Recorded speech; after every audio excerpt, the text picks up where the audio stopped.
Hello बच्चों, good morning. कैसे हैं आप सब? उम्मीद करता हूँ अच्छे होंगे। आज का जो लेक्चर है वो हमारा इनफाइनाइट लेंथ वायर की वजह से इलेक्ट्रिक फील्ड फाइंड करना। ठीक है, कोई इनफाइनाइट लेंथ वायर है, यूनिफॉर्म चार्ज डिस्ट्रीब्यूशन, ठीक है, charge density lambda coulomb per metre है, उसकी वजह से किसी पॉइंट पे इलेक्ट्रिक फील्ड क्या होता है वो आज हम यहाँ पे फाइंड करेंगे। ठीक है, इसके पहले जो है हमने आपको करा रखा है फाइनाइट लेंथ वायर है, फाइनाइट लेंथ वायर है, उसके एक्सियल पोजीशन पे और इक्वाटोरियल पोजीशन में इलेक्ट्रिक फील्ड क्या होती है, कैसे फाइंड करते हैं, वो सारा डिटेल हमने आपको इसके पहले वाले लेक्चर में बता रखा है, तो आप उसको देख सकते हैं। ठीक है, और उसी कॉन्सेप्ट को यहाँ पे हम आगे बढ़ाएंगे। इसके पहले इलेक्ट्रोस्टैट्स की सीरीज़ में जो है हमने इलेक्ट्रिक चार्ज के बारे में डिटेल में पढ़ाया हुआ है, इलेक्ट्रिक चार्ज की प्रॉपर्टीज़ डिटेल में पढ़ाया हुआ है। इसके बाद जो है हमने कूलम्स लॉ को स्टार्ट किया, इलेक्ट्रोस्टैटिक फोर्स। ठीक है, वहाँ पे जो है हमने सारे कॉन्सेप्ट बताए हैं, थ्योरेटिकल कॉन्सेप्ट बोर्ड के लिए, IIT JEE के लिए, मींस टिल एडवांस तक के लिए हमने सारी चीज़ें वहाँ बता रखा है। आप उसको रेफ़र कर सकते हैं, देख सकते हैं। और वहाँ पे हमने बहुत सारे अच्छे न्यूमेरिकल सॉल्व किए हुए हैं, कूलम्स लॉ के न्यूमेरिकल। ठीक है, 2 लेक्चर्स में हमने न्यूमेरिकल ही सॉल्व किया है, उसको आप देख सकते हैं। और अगर वो 2 लेक्चर आप अच्छे से कवर कर लेंगे तो 100% आपका बोर्ड का क्वेश्चन तो एक भी नहीं गलत होगा। ठीक है, दूसरी चीज़, वहाँ पे मैंने बहुत सारे कंपटीशन वाले क्वेश्चन भी किए हुए हैं, JEE एडवांस तक के क्वेश्चन किए हुए हैं, वहाँ पे आप उसको रेफ़र कर सकते हैं। बाकी अभी जो मैं ये सीरीज़ कर रहा हूँ इसमें जो है थ्योरेटिकल कॉन्सेप्ट प्लस उससे रिलेटेड न्यूमेरिकल सॉल्व कर रहा हूँ। अभी अलग से मैं एडवांस के लिए जो है सारा मैं अलग से क्वेश्चंस उसका कराऊंगा, उसका एक अलग से लेक्चर ही तैयार करूंगा। ठीक है, तो एडवांस के लिए उसमें सारी चीज़ें कराऊंगा, JEE एडवांस और नीट के लिए सारे उसमें केवल कंपटीशन क्वेश्चंस होंगे, बोर्ड के क्वेश्चन उसमें नहीं होंगे, तो वो सेपरेटली करूँगा मैं उसको। बाकी ये जो अभी मैं कर रहा हूँ ये बोर्ड प्लस JEE एडवांस तक के लिए भी इसमें सारे कॉन्सेप्ट और न्यूमेरिकल यहाँ पे इंक्लूड कर रहा हूँ। ठीक है, और दूसरी चीज़, अब जो है हम आपको जो कराने वाले हैं वो इलेक्ट्रिक फील्ड फाइंड करेंगे। तो इलेक्ट्रिक फील्ड फाइंड करने का बेटा 2 मेथड होता है। एक मेथड होता है कन्वेंशनल मेथड, जिसको हम कूलम्स लॉ बोलते हैं, कूलम्स लॉ यूज़ करके हम उसको फाइंड करेंगे। और दूसरा होता है हमारा गॉस लॉ। ठीक है, गॉस लॉ का एप्लीकेशन करके कैसे इलेक्ट्रिक फील्ड किसी चार्ज बॉडीज़ की वजह से हम फाइंड करते हैं वो वहाँ पे हम करेंगे। तो अभी हम जो आपको करा रहे हैं वो कन्वेंशनल मेथड से करा रहे हैं, बाय यूजिंग कूलम्स लॉ करा रहे हैं। ठीक है, यहाँ तक अगर आपको कोई भी डाउट आया हो तो आप कमेंट सेक्शन में पूछ सकते हैं। ठीक है, चलिए अब इस चीज़ को हम एक्सटेंड करते हैं और फाइंड करते हैं electric field due to infinite length wire. ठीक है, electric field due to infinite length wire.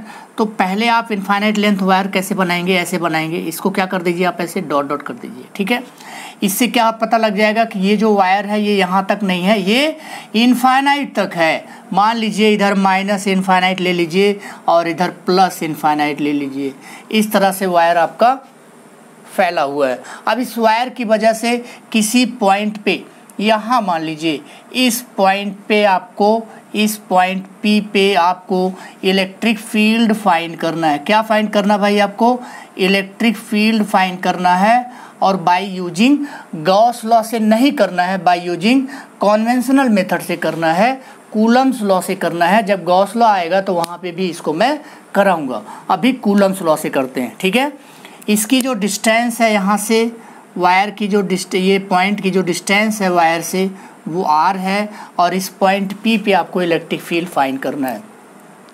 इस पे जो चार्ज डिस्ट्रीब्यूटेड है वो इस तरह से, इस पे चार्ज डिस्ट्रीब्यूटेड हम दिखा सकते हैं। ये चार्ज का डिस्ट्रीब्यूशन यहाँ पे हम ऐसे दिखा सकते हैं। तो ये चार्ज का डिस्ट्रीब्यूशन है, इस यूनिफॉर्म डिस्ट्रीब्यूशन है। और ये जो चार्ज है जो डिस्ट्रीब्यूटेड है, इसका जो डेंसिटी है वो लैम्डा कूलम पर मीटर है। ठीक है, वायर पे जो चार्ज डिस्ट्रीब्यूटेड है वो लैम्डा कूलम पर मीटर है। ठीक है, नीचे वाली चीज़ें आपको दिखाई दे रही हैं कि नहीं दिखाई दे रही हैं? नहीं दिखाई दे रही, उसको मैं थोड़ा सा ऊपर लिख देता हूँ। ठीक है, ये मान लीजिए आप minus infinite two plus infinite आप देख सकते हैं। ठीक है, माइनस इनफाइनाइट ये आपको नहीं दिखाई दे रहा, थोड़ा सा और ऊपर लिख देता हूँ मैं आपको यहाँ पे। आई थिंक अब आपको दिखाई दे रहा होगा। माइनस इनफाइनाइट से प्लस इनफाइनाइट की तरफ ये वायर है, और इस वायर की वजह से पॉइंट P पे आपको इलेक्ट्रिक फील्ड फाइंड करना है। पॉइंट P पे आपको इलेक्ट्रिक फील्ड फाइंड करना है। मान लीजिए ये जो वायर है माइनस इनफाइनाइट से प्लस इनफाइनाइट स्प्रेड है।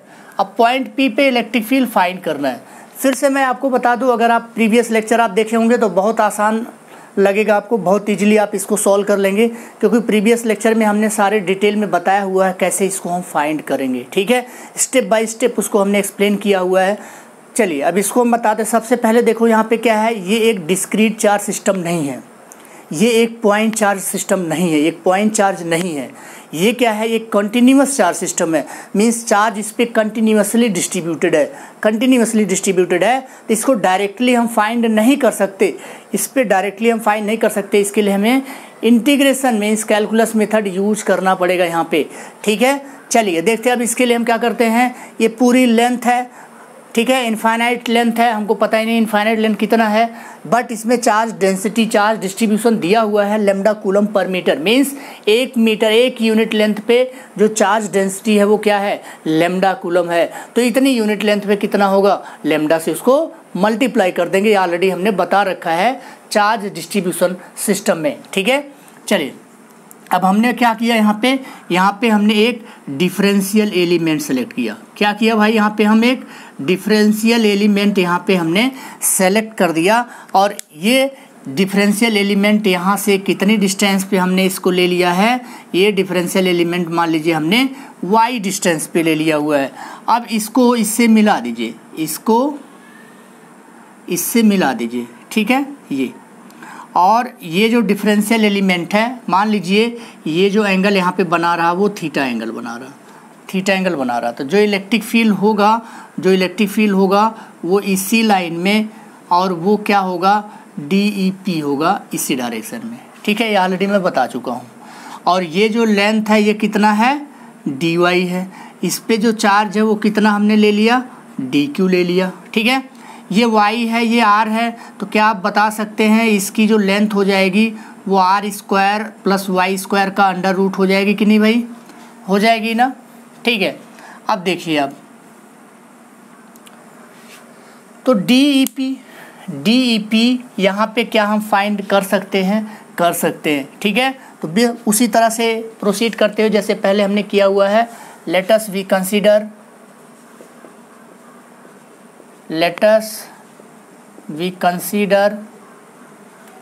a differential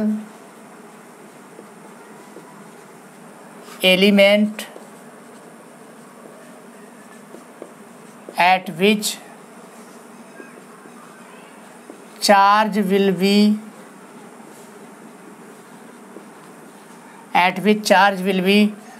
dq, that is lambda into dy। Equation number 1 दे दीजिए आप। ठीक है, ये आपको समझ में आ गया होगा, क्योंकि चार्ज इसके समझने के लिए आपको चार्ज डिस्ट्रीब्यूशन समझना पड़ेगा। वहाँ पे हमने बताया हुआ, डिटेल में एक्सप्लेन किया हुआ, आप उसको देखिएगा। तो dq equal to lambda dy हो गया। ठीक है, लैम्डा dy हो गया। अब यहाँ पे इलेक्ट्रिक फील्ड फाइंड करना है हमको। ठीक है, तो electric field due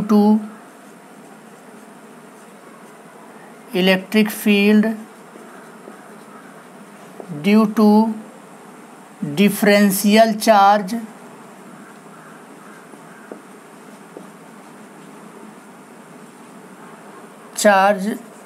dq at p will be, that is dep के dq डिवाइड बाई डिस्टेंस कितना है, r² होल स्क्वायर होता है। तो क्या बन जाएगा, ये बन जाएगा ये इक्वेशन नंबर 2। यहाँ तक आप अच्छे से नोट कर लीजिए। ठीक है, यहाँ तक आप अच्छे से नोट कर लीजिए। इसमें कोई डाउट हो तो आप पूछ सकते हैं। यहाँ तक आप नोट कर लीजिए। ठीक है, यहाँ तक नोट कर लीजिए। इसमें अगर आपको कोई डाउट है तो आप पूछ सकते हैं। इलेक्ट्रिक फील्ड का फार्मूला हमने ये लिख दिया। पॉइंट चार्ज मीन्स जो यहाँ पे डिफरेंशियल चार्ज जो हमने लिया हुआ है वो कैसे बिहेव करेगा, वो पॉइंट चार्ज की तरह बिहेव करेगा। ठीक है, ये पॉइंट चार्ज की तरह बिहेव करेगा। और पॉइंट चार्ज से इलेक्ट्रिक फील्ड का फार्मूला KQ/R² होता है। तो ये हम फार्मूला यहाँ पे लिख देंगे। क्लियर हो गया? यहाँ तक देखिए हमने सारी चीज़ें आपको स्टेप बाय स्टेप सब एक्सप्लेन किया हुआ है। अब इसको हम थोड़ा सा आगे बढ़ाते हैं। अब यहाँ पे डायग्राम में आ जाइए। अब डायग्राम में देखिए, जैसे यहाँ पे वाई डिस्टेंस पे हमने एक डी वाई लेंथ का हमने स्ट्रिप एक लिया है, ऐसे यहाँ भी वाई लेंथ पे हम एक डी वाई लेंथ का स्ट्रिप ले सकते हैं और इसकी वजह से इलेक्ट्रिक फील्ड इस डायरेक्शन में होगा। ठीक है, चलिए ये थीटा है तो ये थीटा भी हो, ये भी थीटा होगा। इस डायरेक्शन में क्या होगा, ये D E P sine theta होगा भाई, फ्रंट पे है, और इधर क्या हो जाएगा, D E P cos theta हो जाएगा। ठीक है, तो D E P sine theta और D E P cos theta हो जाएगा। अब देखिए सिमिलरली क्या होगा, यहाँ पे आइडेंटिकली यहाँ पे एक एलिमेंट हम सेलेक्ट करेंगे, इसकी वजह से क्या होगा, इसकी वजह से इस डायरेक्शन में फील होगा, इस डायरेक्शन में फील होगा। देखो ऐसे होगा आइडेंटिकली, इसका एक कंपोनेंट इधर होगा, एक कंपोनेंट इधर होगा। तो आप देखेंगे डी ई पी, क्योंकि दोनों सिमेट्रिकली सेम लेंथ पे है तो दोनों का जो मैग्नीट्यूड होगा सेम होगा। तो इसका मतलब D E P sine theta component क्या हो जाएगा, कैंसिल हो जाएगा। बचेगा कौन सा, D E P cos theta. इसको हमने डिटेल में एक्सप्लेन भी किया हुआ है प्रीवियस लेक्चर में। आप देखिए यहाँ पे ये है हमारा पहला डी ई पी, ये है हमारा दूसरा डी ई पी, दूसरे लेंथ की वजह से ये एंगल थीटा है, ये एंगल थीटा है। इधर क्या है, D E P sine theta है, फ्रंट पे है। इधर क्या है भाई, D E P cos theta है, एडजेसेंट में है। यहाँ पे भी देखो सेम, इधर क्या होगा, D E P cos theta होगा और इधर क्या होगा, D E P sine theta होगा। क्लियर हो गया भाई? तो आप ध्यान से देखो, हमने केवल दो एलिमेंट सेलेक्ट किया और दो एलिमेंट की वजह से D E P sine theta component क्या हो रहा, कैंसिल हो रहा। ऐसे बहुत सारे इनफाइनाइट नंबर ऑफ एलिमेंट्स होंगे और सबका जो साइन थीटा कंपोनेंट है वो क्या होगा, कैंसिल हो जाएगा। तो बचेगा कौन सा कंपोनेंट, कॉस थीटा वाला कंपोनेंट बच जाएगा और वही क्या होगा, ऐड हो जाएगा। क्लियर हो गया? चलिए अब इस चीज़ को यहाँ पे हम नोट करेंगे।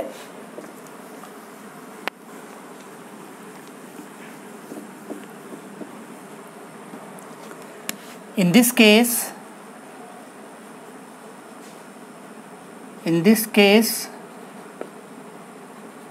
DEP sin theta component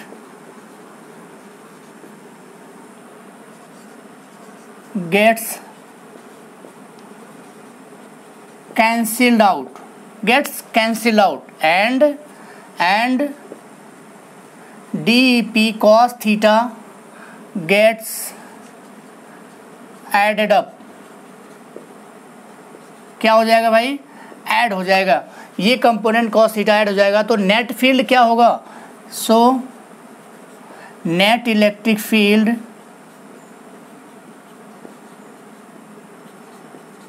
eight point P will be given as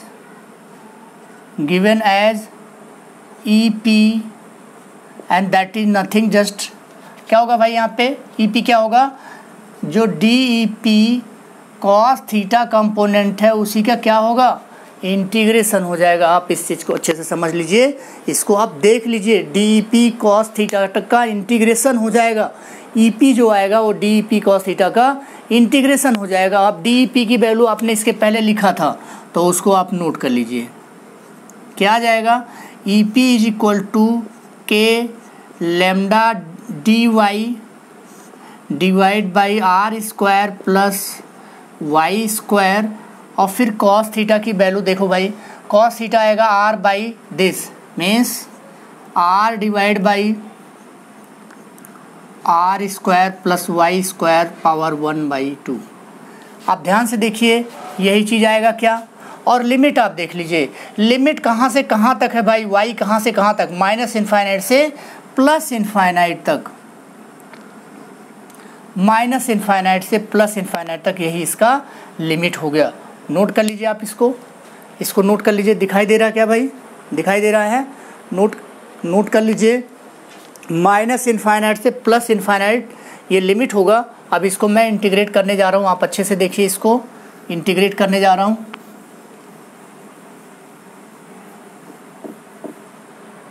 चलिए, तो आपने देखा जो EP आया, EP is equal to K lambda D Y divide by R square plus Y square power 3/2, और यहाँ पे आर भी था तो आर आ जाएगा लिमिट माइनस इनफाइनाइट से प्लस इनफाइनाइट, ये इसका लिमिट हो गया। ठीक, चलिए अब यहाँ पे हम कुछ सब्स्टिट्यूशन करेंगे, क्योंकि ये इंटीग्रेशन ये सीधा नहीं है, इसको हमें एक फॉर्म में कन्वर्ट करना पड़ेगा, इसलिए यहाँ पे हम क्या यूज करते हैं, बाय सब्स्टिट्यूशन मेथड, जैसे वहाँ पे यूज किया था। तो let us we take y is equal to r tan theta, then dy is equal to r sec square theta d theta, and r square plus y square whole power 3/2 is equal to r cube sec cube theta। अब check कर लीजिए, यही आएगा। तो अब यहाँ पे हम EP नोट करते हैं, EP का फॉर्म चेंज हो चुका है, EP माइनस इनफाइनाइट से plus infinite R K lambda R sec square theta D theta divide by R cube sec cube theta. अब देख लीजिए अच्छे से, वही चीज़ हमने यहाँ पे पुट किया है। तो यहाँ से आर क्यूब कैंसिल हो जाएगा, सेक क्यूब थीटा ये कैंसिल हो जाएगा पूरा। तो अब आप देखिए क्या बचा, ये बचा k lambda by r integration of k lambda by r integration of 1/sec theta cos theta D theta.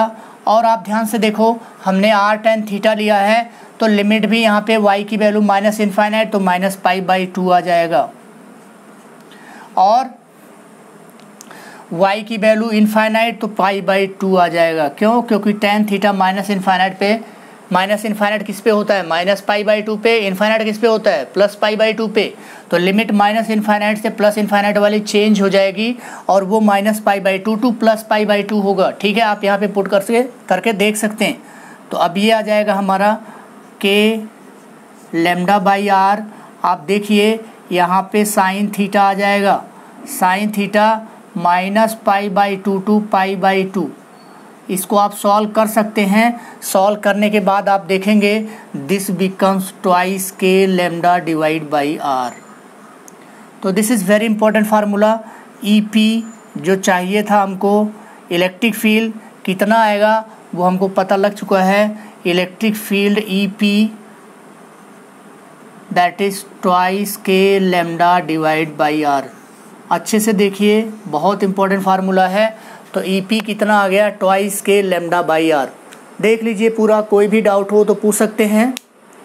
ठीक है, EP कितना आ गया बेटा, EP आ गया आपका twice k lambda by are. जो आपको यहाँ फाइंड करना था उस EP की वैल्यू आपको मिल चुकी है, और वो EP जो है वो ये है, EP is equal to twice k lambda by r, that is lambda by 2π epsilon naught r. कैसे आएगा ये, k की वैल्यू 1/4π एप्सिलॉन नॉट रखेंगे।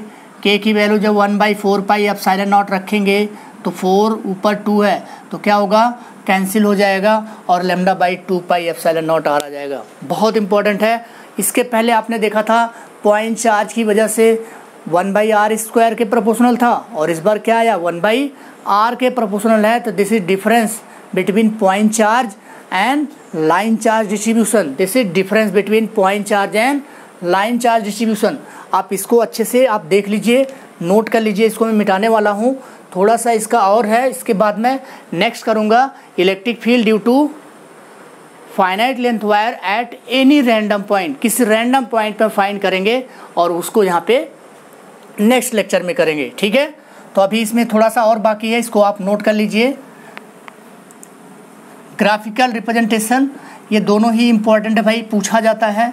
ग्राफिकल रिप्रेजेंटेशन इम्पोर्टेंट है, पूछा जाता है।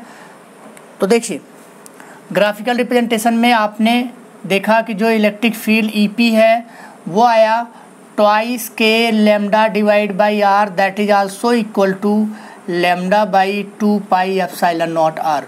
ये आ चुका है। ठीक है, तो यहाँ पे, और ये आया कैसे, आपने देखा जो कॉस थीटा कंपोनेंट था वो साइन थीटा कंपोनेंट कैंसिल हो गया था। कॉस थीटा किसके अलोंग है, इसके अलोंग है, तो इलेक्ट्रिक फील्ड जो भी आया इसके अलोंग आया, ना कि इधर आया। तो इधर इधर पैरेलल में इलेक्ट्रिक फील्ड नहीं है, जो भी है इसके परपेंडिकुलर इलेक्ट्रिक फील्ड है। इसका मतलब अगर हमें इलेक्ट्रिक फील्ड लाइंस भी दिखाना हुआ तो इलेक्ट्रिक फील्ड लाइंस को हम दिखा सकते हैं। कैसे दिखा सकते हैं, ये देखिए, इलेक्ट्रिक फील्ड लाइंस को हम ऐसे दिखा सकते हैं, इस वायर की वजह से इस डायरेक्शन में इलेक्ट्रिक फील्ड लाइंस, इस डायरेक्शन में electric field lines means electric field lines ऐसे होंगी, ऐसे होंगी इलेक्ट्रिक फील्ड लाइंस, इस तरह से ऐसे होंगी इलेक्ट्रिक फील्ड लाइंस। ऐसा क्यों हुआ, क्योंकि भाई यहाँ पे ऐसे लाइन नहीं है, लाइन है इस तरह से, फील्ड इस डायरेक्शन में आ रहा है, तो इसलिए जो लाइंस होंगी वो इसी डायरेक्शन में होंगी, परपेंडिकुलर होंगी इलेक्ट्रिक फील्ड लाइंस। तो ये इंपॉर्टेंट कॉन्सेप्ट है, इसको आप समझ लीजिए। ठीक, एक तो ये चीज़ आप समझ लीजिए कि इलेक्ट्रिक फील्ड लाइंस कैसे यहाँ पे आ रही हैं, ठीक है, परपेंडिकुलर है। दूसरी चीज़, इसका ग्राफ कैसे बनाएंगे। ग्राफ में आप देखिए इलेक्ट्रिक फील्ड क्या है भाई, यहाँ इनवर्सली प्रोपोर्शनल टू आर है, तो अपने आप समझ जाइए कैसा ग्राफ आने वाला है, rectangular hyperbolic curve, rectangular hyperbolic curve. देखिए भाई, ये कर्व जो मैं बनाने जा रहा हूँ बहुत इंपॉर्टेंट है, ये आपका बोर्ड में भी पूछा जाता है और जेईई मेंस में पूछा गया है, नीट में भी पूछा गया है, तो इम्पॉर्टेंट है। कर्व आप देख लीजिए, रेक्टेंगुलर हाइपरबोलिक कर्व आएगा, ये है हमारा ईपी इलेक्ट्रिक फील्ड, ये है आर, और ये इसका कर्व आएगा कुछ इस तरह से। यहाँ पे जो इलेक्ट्रिक फील्ड है इनवर्सली प्रोपोर्शनल टू आर है, किसके लिए है, किसके लिए है, लाइन चार्ज डिस्ट्रीब्यूशन, इनफाइनाइट